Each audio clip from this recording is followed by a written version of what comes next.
terminer en encourageant tous ceux qui, tout comme je viens de le décrire dans mon témoignage en amont, partent en mission d'évangélisation ou toute autre mission divine, ou voyage tout simplement avec et pour Dieu et toute la gloire lui en revient. Je voudrais simplement leur faire savoir au moins deux choses. La première, c'est que le voyage lui-même, les conditions du voyage ou les circonstances du voyage peuvent et tout le reste de la mission peuvent ne pas se dérouler exactement comme vous l'auriez imaginé. Ça peut se passer mieux, ça peut se passer différemment que comme vous l'aviez imaginé, ou parfois même dans des conditions moins bonnes que ce que vous auriez imaginé. Mais en tout cas, ce qu'il est important que vous sachiez, c'est que, et c'est là le deuxième point où je voulais en venir, que ce soit pour le voyage ou la mission elle-même, si c'est véritablement un voyage et une mission de Dieu, Dieu vous conduira en toute sécurité jusqu'au bout du chemin, jusqu'au bout du voyage et jusqu'au bout de la mission. Et je tenais à rendre ici grâce et gloire à Dieu parce que je suis bien placée pour pouvoir en parler. J'ai déjà eu l'occasion de partir à plusieurs reprises en mission avec le Seigneur, et c'est vrai que j'ai toujours vu des choses incroyables mais vraies se passer, tel qu'un volcan qui rentrait en éruption la première fois que je partais en mission. Ensuite il y a eu le tremblement de terre d'Haïti la fois d'après. Mais ça a été l'occasion pour moi, vraiment des choses extraordinaires. Chaque fois que je pars en mission, ça passe des choses vraiment extraordinaires. Mais ça a toujours été l'occasion pour moi aussi, avant tout, de voir la gloire de Dieu. C'est ce que je choisis de retenir, hein. Par exemple dans le cas du tremblement de terre en Haïti, et que là aussi ceux qui ont peur des tremblements de terre ou des éruptions volcaniques n'aient surtout pas peur, parce que je tiens à témoigner et à rendre grâce et gloire à Dieu pour dire qu'il m'en a totalement protégé, que je n'en ai ressenti aucune des conséquences. Mais ce que je voudrais surtout dire, c'est que si le Seigneur m'a fait voyager alors qu'un tremblement de terre se préparait en Haïti, justement il m'a permis d'y aller quelques heures avant le tremblement de terre. C'était précisément parce qu'il voulait sauver le maximum de personnes avant que le tremblement de terre ne se produise.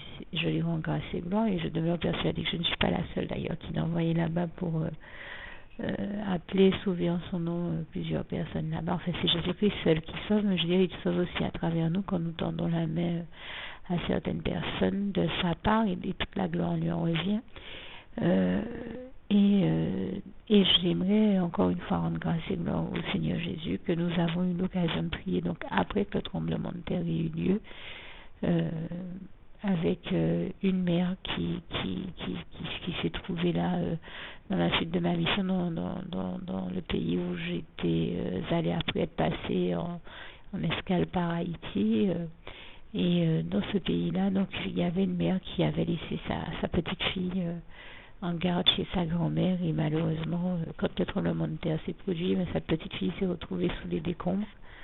Et elle est venue me dire que comme elle sait que je prie beaucoup, et bien qu'elle me demande de bien vouloir prier le Seigneur Jésus avec elle, afin que le Seigneur Jésus fasse en sorte qu'on retrouve cet enfant sous les décombres et qu'on la rapatrie avec elle dans la ville où elle était aux États-Unis. En fait, je rends grâce et gloire à Dieu, à Jésus, à son Saint-Esprit.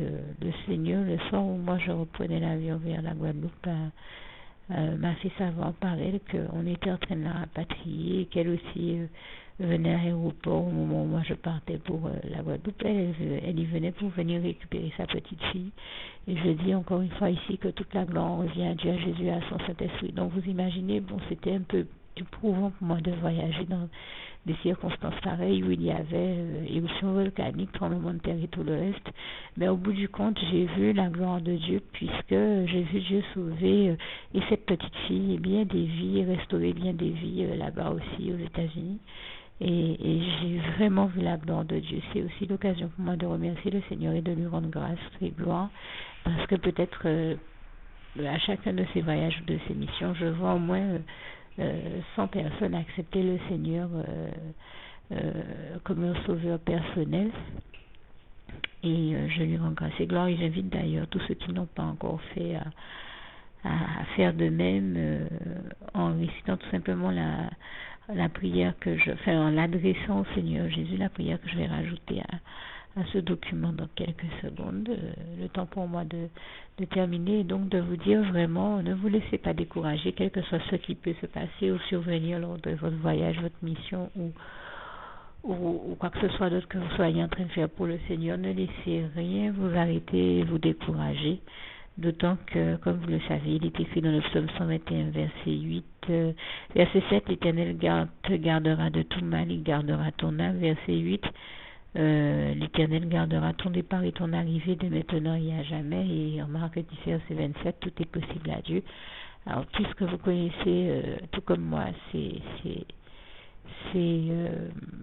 assez biblique, eh bien, je vous invite à ne pas hésiter, si vous devez voyager, à les revendiquer. Et je termine aussi avec vous, afin encore une fois que vous n'ayez surtout pas crainte de l'histoire dont je viens de témoigner ici. Ça ne signifie pas que vous aurez à vivre vous aussi des tremblements de terre ou de catastrophes naturelles. Tout peut très bien se passer pour vous, car chaque expérience, chaque vie est unique. Donc, quelqu'un peut ressentir mal un événement et quelqu'un d'autre le vit très bien. Donc, tout ce qui compte, c'est que vous vous appuyez sur le Seigneur Jésus, sur Dieu, sur Jésus, sur son Saint-Esprit, que vous laissiez guider et conduire par lui. Et du moment que vous restez obéissant à Dieu, à Jésus, à son Saint-Esprit, eh bien, vous envoyez des conséquences positives. Vous voyez les réactions se faire suivre comment dire ça. En tout cas, moi je veux dire, j'ai vu cette jeune femme, cette maman avec qui j'avais prié, oui, parce que quand on a su que sa petite fille était sous les décombres, on avait trouvé ça très triste. Et bien le Seigneur Jésus nous a exaucé toutes nos prières et toute la gloire lui en revient, pour que cet enfant soit retrouvé sous les décombres. Et elle a été miraculeusement trouvée sous les décombres et rapatriée donc aux États-Unis. Et je rends grâce et gloire à Dieu, à Jésus, à son Saint-Esprit encore une fois. Et comprenez ici que, comme je le disais, c'est véritablement un encouragement, parce que malgré bien les circonstances pénibles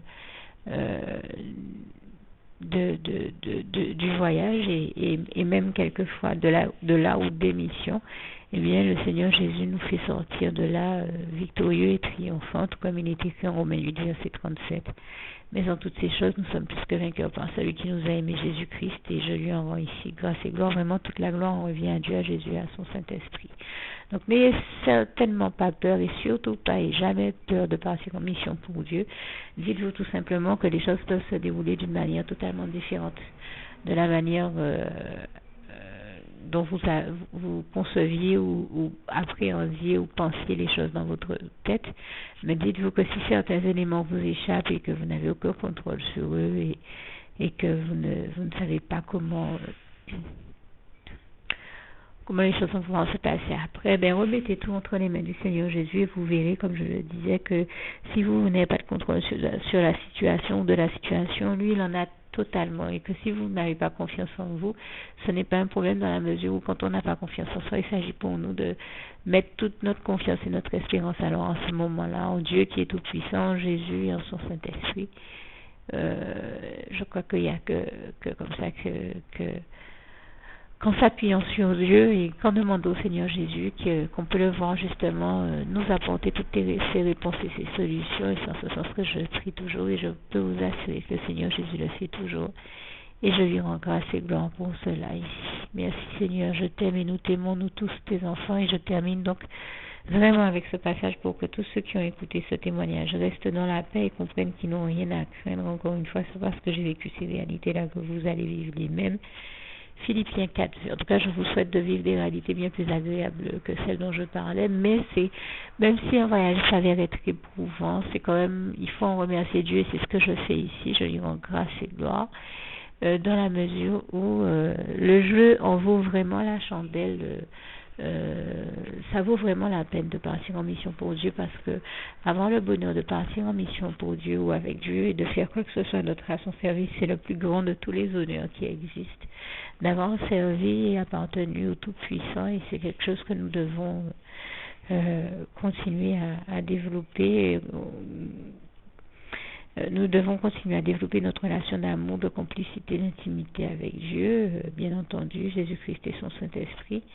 Et c'est vrai que ça s'applique encore mieux quand nous laissons Dieu, par exemple, nous mettre à part quand il a besoin de nous parler, de développer cette intimité, cette complicité, afin qu'on ne soit gêné par rien du tout, et certainement pas par le bruit de nos sociétés. Hier encore, j'entendais un humoriste dire à la télévision que l'une des pires pollutions que nous connaissons, c'est la pollution sonore, et j'ai eu envie de dire, nous savons déjà de qui provient tout type de pollution et autres. Et bien entendu, je parlais ici de l'ennemi, vous l'aurez compris. Mais grâce et gloire soit rendue à Dieu, qui encore une fois nous délivre toujours de toutes ces exactions et méfaits. Donc je termine avec ce passage de Philippiens 4, verset 7. Que la paix de Dieu qui surpasse toute intelligence garde vos cœurs et vos pensées en Jésus-Christ. À bientôt. Juste une petite précision pour tous ceux qui ne sont pas encore n'ont pas encore choisi la meilleure des options qui soit, qui est celle d'aller se placer, de faire le choix à soi-même d'aller se placer dans les bras d'amour de Jésus-Christ, pour se mettre à l'abri de ce monde cruel. Eh bien, je partage avec vous la prière par le biais de laquelle on y accède. Et commence par vous rappeler également ce passage de Jean 14 verset 6 où il est écrit que Jésus-Christ est le chemin, la vérité et la vie. Nul ne vient au Père, Dieu, sans passer par le Fils Jésus-Christ, bien sûr. Je le dis à ma manière, vous regarderez comme il est actuellement écrit dans vos Bibles là encore.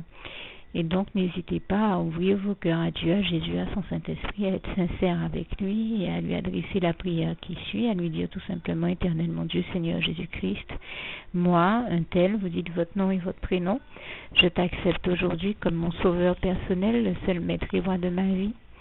Je remets toute ma vie entre tes mains, puisqu'elle t'appartient, Éternel mon Dieu, puisque tu l'as créée, cette vie. Donc tu en es donc le seul maître et propriétaire comme de tout ce qui existe dans tout l'univers. Je remets donc toute ma vie entre tes mains, je te la donne. Merci, Éternel mon Dieu, aussi de permettre que cette vie que tu m'as donnée continue à être à ta gloire, et que je continue à te servir, à t'appartenir pour l'éternité, d'éternité en éternité. Merci aussi, Seigneur, de faire que je continue donc à te servir et à t'appartenir pour l'éternité, d'éternité en éternité. Et aussi, Seigneur, de m'accorder la grâce de ton pardon et de ta miséricorde pour tous les péchés que j'ai commis tout au long de ma vie, jusqu'à la date d'aujourd'hui incluse. Et c'est au nom puissant du Seigneur Jésus-Christ que j'ai fait cette prière. Et à vous tous qui avez fait cette prière, je vous dis que Dieu vous bénisse abondamment, puissamment, richement, et surtout n'hésitez pas à la partager avec tous vos proches et contacts, amis, membres de vos familles, collègues, bien-aimés, tous ceux que vous aimez, et surtout tous ceux à qui Dieu vous mettra à cœur, avec qui Dieu vous mettra à cœur de la partager. Et comme j'aime à le dire, si vous n'avez pas encore pris le temps de faire cette prière, comprenez bien que voilà, ça ne vous coûte rien de la faire, c'est gratuit, c'est indolore, et que voilà, vous n'êtes pas obligé de me croire, mais moi il m'est arrivé tout comme vous de devoir faire cette prière un jour dans ma vie, et quand on m'a proposé de la faire, je me suis dit, et si c'était vrai, et si c'était vraiment Dieu qui, par ce biais-là, m'appelait à lui et me demandait de lui donner ma vie, de l'accepter, c'était Jésus qui était en train de vraiment me tendre la main et qui était en train de me demander de l'accepter comme mon sauveur personnel, je ne pourrais pas passer à côté de l'occasion de lui dire oui, parce qu'il faut aussi que je reste ouvert ou ouverte à ce que Dieu peut avoir à me dire. Il faut que je garde mon cœur et mon intellect ouverts à ce que Dieu peut avoir à me dire. Donc je me suis dit, je ne peux pas courir le risque de passer à côté de mon éternité, de passer à côté des meilleures choses de la vie, surtout si le maître et créateur de la vie m'appelle et cherche à me sauver. Pour être sauvé, il faut bien que je lui dise oui, que je souhaite qu'il me sauve. Oui, Seigneur Jésus-Christ, je t'accepte comme mon sauveur personnel. Et c'est le sens de cette prière. Et comme je dis, elle ne nous coûte rien à faire. Et puis surtout, moi je vous dis, du jour où je l'ai faite, j'ai vu Jésus changer ma vie en mieux sur tous les plans. Et donc je crois que ça ne vous coûtera rien, ça ne vous coûte rien vous non plus de la faire et puis d'expérimenter, de regarder comment les choses vont se dérouler dans votre vie, de regarder Jésus changer votre vie en mieux, à vous aussi.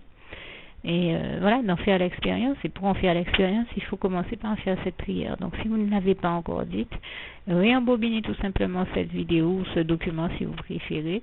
Réécoutez-le et dites avec moi la prière que vous m'avez entendu mentionner. Et n'oubliez surtout jamais que tout est possible à celui qui croit en Dieu, en Jésus-Christ et en son Saint-Esprit, comme il est écrit en Marc 9, verset 23, et que tout est possible à Dieu, comme il est écrit en Marc 10, verset 27. Que Dieu vous bénisse donc et à bientôt.